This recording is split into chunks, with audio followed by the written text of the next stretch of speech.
Naquele tempo, houve um casamento em Caná da Galileia. A mãe de Jesus estava presente. Também Jesus e seus discípulos tinham sido convidados para o casamento.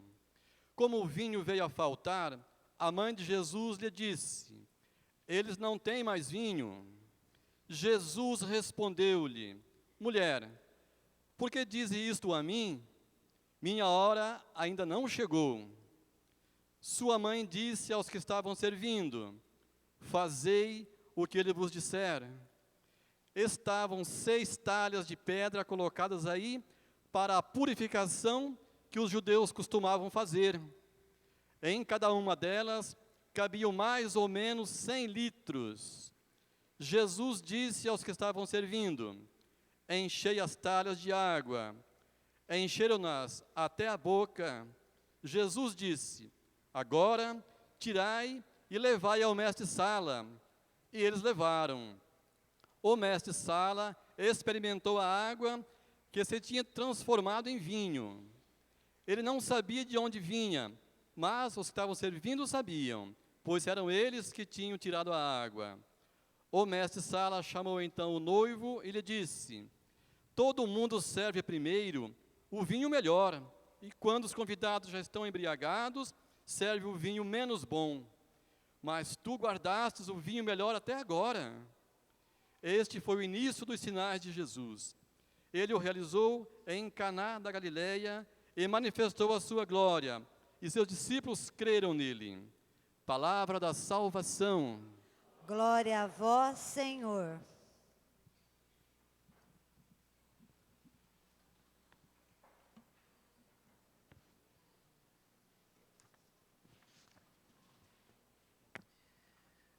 Nós estamos celebrando o Ano da Fé.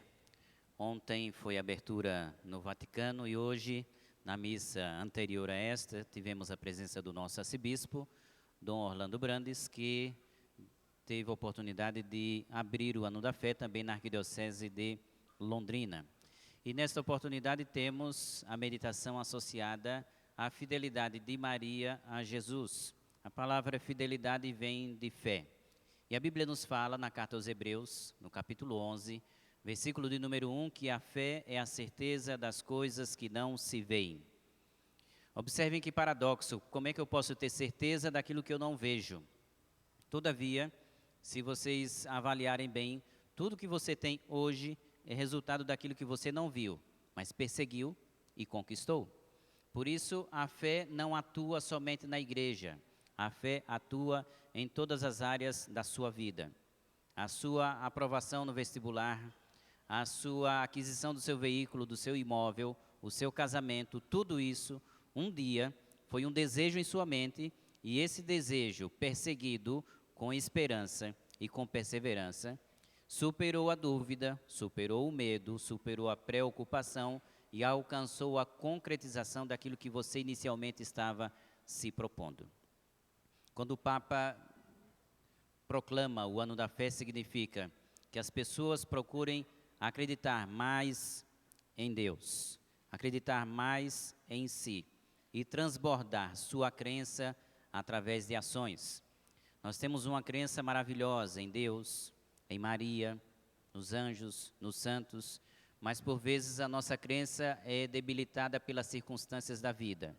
Observem que a fé é um dom, é um presente. Todo mundo tem fé. Na antiga lei, no Antigo Testamento, a fé ela aumentava ou diminuía, porque a antiga lei dependia do esforço de cada um. É tanto que ela foi revogada. Nós estamos na nova e eterna aliança. Nesta nova e eterna aliança, Deus concedeu a cada um de nós um dom precioso chamado fé. E como é um dom, é um presente que Deus concedeu 100%. Não posso dizer aqui que existe alguém com mais fé ou com menos fé. Todos têm a mesma fé, porque foi Deus quem presenteou a cada um de nós. Porém, nem todos têm utilizado a fé de forma satisfatória. E aqui nós temos 3 inimigos da fé que têm debilitado a nossa fé. Observem que não é a fé que é fraca, eu que sou fraco na fé. Às vezes as pessoas gostam de dizer, bom, minha fé é muito fraca, e por isso que eu não consigo as coisas na vida. eu desanimo. E porque eu desanimo, eu retrocedo. E porque eu retrocedo, eu me paraliso. E porque eu me paraliso, nada alcanço, a não ser aquilo que eu me propus, enchendo minha mente e meu coração de frustração e desilusão, porque inicialmente me propus de forma alegre e agora experimento a consequência da minha debilidade na fé, através da paralisia que estou aqui a experimentar por deficiência da minha perseverança. Todos lembram o texto que está no Evangelho de Mateus, capítulo 14, versículo 24, que narra Jesus andando sobre as águas. E quando Pedro, no versículo 24, afunda, e ele diz, Senhor, salva-me. E quando ele diz, Senhor, salva-me, o Senhor o salva, o ampara, e posteriormente ele diz, homem fraco na fé, por que duvidaste? Aqui nós temos o primeiro inimigo da fé, se chama dúvida. A dúvida significa que eu tenho as mesmas razões para afirmar e as mesmas razões para negar, e por isso fico em cima do muro. A única coisa que supera a dúvida se chama informação. E a informação que nos faz superar a dúvida, nos faz superar a paralisia causada pela dúvida, se chama a palavra de Deus. Por isso a carta de Paulo aos Hebreus, capítulo 4, versículo 12, nos diz, a palavra de Deus é viva e eficaz, é cortante e penetrante, como espada de duplo corte. Se nós não ouvimos a palavra de Deus, nós ouvimos a palavra dos homens. E a palavra dos homens nem sempre é cheia de certeza e de edificação. Às vezes, vem mesclada de dúvida, de medo e de preocupação, que são os inimigos da fé. E por mais que essas pessoas queiram o seu bem, queiram lhe motivar, essas pessoas estão retardando a sua conquista, estão retardando a sua vitória. A carta de Paulo aos Hebreus, no capítulo 8, versículos de 30 a 37, nos diz que se Deus é por mim, quem será contra mim? A minha dúvida, o meu medo, a minha preocupação. Observem que dúvida, medo e preocupação são sentimentos que eu alimento em meu coração. E todo inimigo fortalecido contra mim, ele tende a ser vitorioso. Porém, todo inimigo debilitado contra mim tende a ser derrotado. O objetivo nosso ao longo da existência deve ser o de derrotar aqueles que são contra a nossa fé. Se a fé é um dom e eu preciso aplicá-lo à minha vida, eu não posso permitir que esses inimigos, através da minha concordância, sejam fortalecidos e eu gradativamente seja afastado daquilo que eu estou me propondo, da minha petição, da minha solicitação a Deus. Por isso, Mateus, capítulo 7, versículo 7 nos diz, pedi e recebereis. Essa primeira petição nós fazemos com fé. E como fé é certeza, eu tenho certeza de que Deus já atendeu a minha solicitação. Porém, há uma segunda parte no versículo 7, capítulo 7 do Evangelho de Mateus. Buscai e encontrareis. Aqui está o segundo problema. Além da dúvida, o segundo problema da nossa existência se chama deficiência ou debilidade na busca. Quem quer alguma coisa na vida, busca os meios. Quem não quer, dá desculpas para si. E as pessoas que dão desculpas para si sempre vão se queixar, sempre vão se lamentar e nada haverão de alcançar. E essas pessoas que estão se queixando e se lamentando por deficiência de busca dos meios necessários para alcançar aquilo que estão se propondo, nada mais são do que pessoas que estão ouvindo não a palavra de Deus, mas a palavra de outras pessoas que lhes está desanimando e roubando a disposição de continuar avançando para a superação das dificuldades da existência. Levemos em consideração que as dificuldades pelas quais eu passo, até que eu alcance aquilo que eu estou me propondo, nada mais são do que degraus que fortalecem a minha disposição para alcançar a próxima etapa. Porque viver sempre é como videogame, o jogo de videogame. A próxima etapa é mais difícil que a anterior. A vida é muito exigente comigo, com vocês. Não é boa nem é má, ela é exigente. E ela é exigente porque você tem potencial. E porque você tem potencial, precisa colocar para fora, manifestá-lo. E às vezes as pessoas por medo, por dúvida e por preocupação, preferem ficar retidas na sua queixa, na sua lamentação, no seu murmúrio, do que avançar. Mas a vida, como nos diz João capítulo 10, versículo 10, eu vim para que tenham vida e vida em abundância, ela flui. E quando a vida flui, significa que se eu estou paralisado, eu vou sendo tocado pela vida que flui através de mim. E aquela lamentação, aquela queixa, aquela murmuração, num dado momento precisam de solução. A solução dos nossos problemas ou das nossas dificuldades passa necessariamente pela fé. Se eu deixo de acreditar em mim, se eu deixo de acreditar em Deus, se eu deixo de acreditar nas outras pessoas, eu me paraliso e essa paralisia não me traz nada de novo. Pelo contrário, somente a rotina que se encarrega de me tornar cada vez mais melancólico e entristecedor. Se assim estamos buscando viver a nossa fé, significa que estamos buscando agradar a Deus. Hebreus capítulo 11, versículo 6. Sem fé é impossível agradar a Deus. Observem que muitas pessoas querem agradar a Deus de diversas formas, mas o texto da carta aos Hebreus, capítulo 11, versículo 6, nos diz: sem fé é impossível agradar a Deus. E todos têm fé, todos podem agradar a Deus, mas nem todos aplicam a sua fé. E a deficiência de aplicação na fé não é que desagrada a Deus, retarda o processo de evolução de cada um de nós. Evoluir significa colocar para fora aquilo que você tem de potencial. Evoluir significa colocar para fora aquilo que você tem de sonho e de aspiração.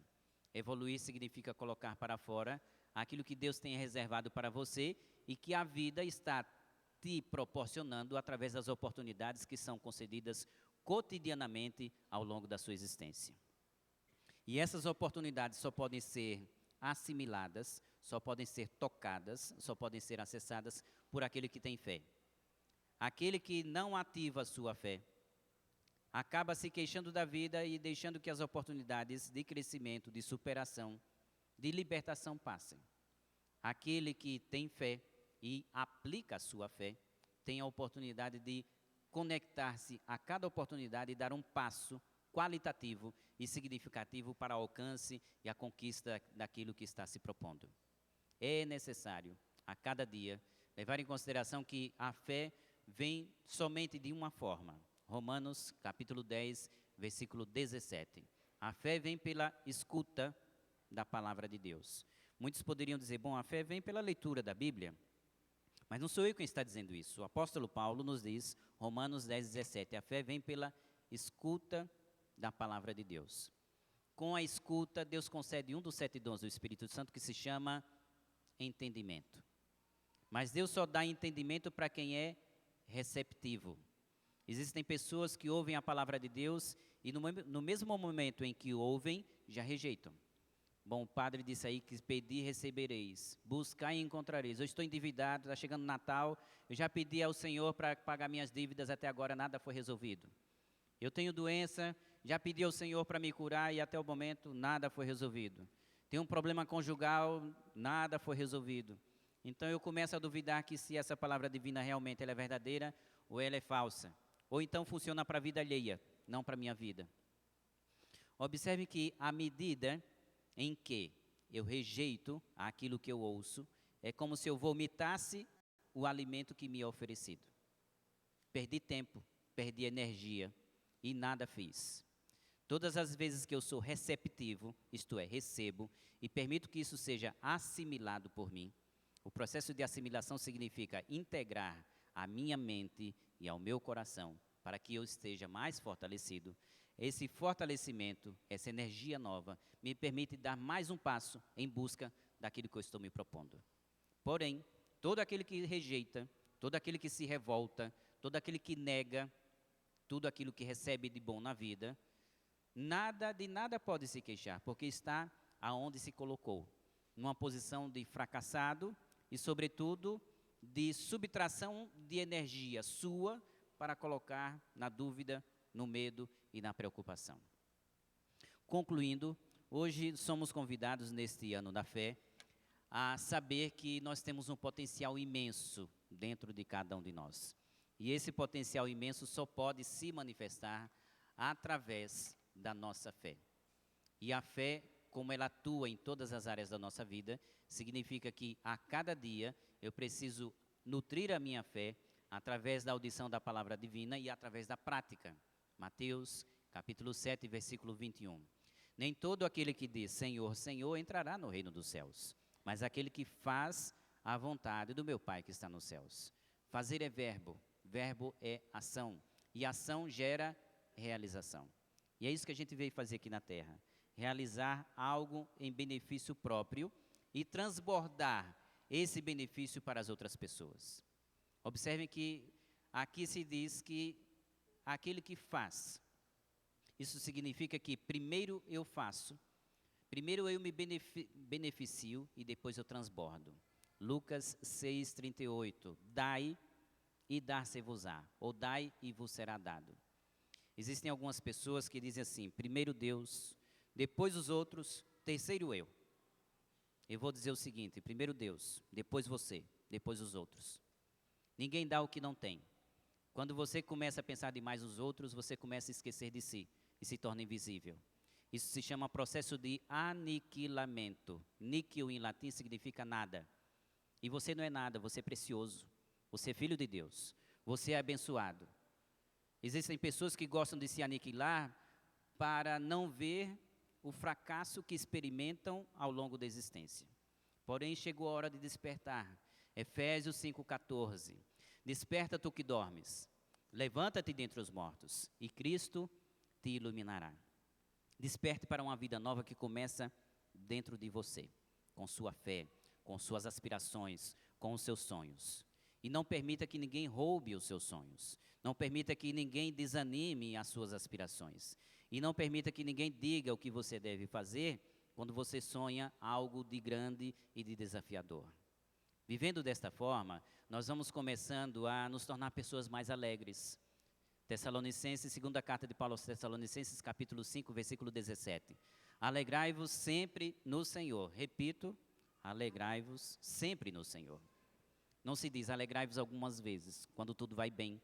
Quando eu paguei minhas dívidas, quando eu tenho saúde, alegrai-vos sempre. A alegria é própria daquele que entende. A tristeza é própria daquele que se revolta e se amargura. O objetivo da vida deve ser de contagiar todos para a alegria, para o crescimento, para a edificação. E isso só pode ser feito com fé.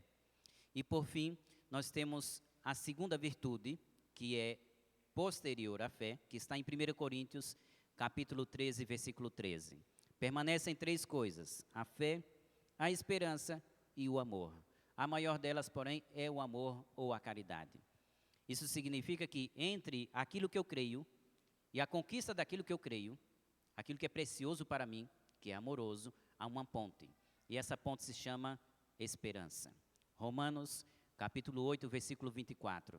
Ninguém espera o que vê, todo mundo espera o que não vê. Se você espera o que vê, você nada espera. E se você espera o que vê, espere com fé, porque você vai conquistar. Agora, se você espera com debilidade na fé, você nada vai conquistar. Associando essas duas virtudes, virtus em latim significa força, essas duas forças que já estão dentro de nós, com certeza, haveremos de realizar cada um dos nossos sonhos. Fiquemos em pé e vamos professar a nossa fé dizendo: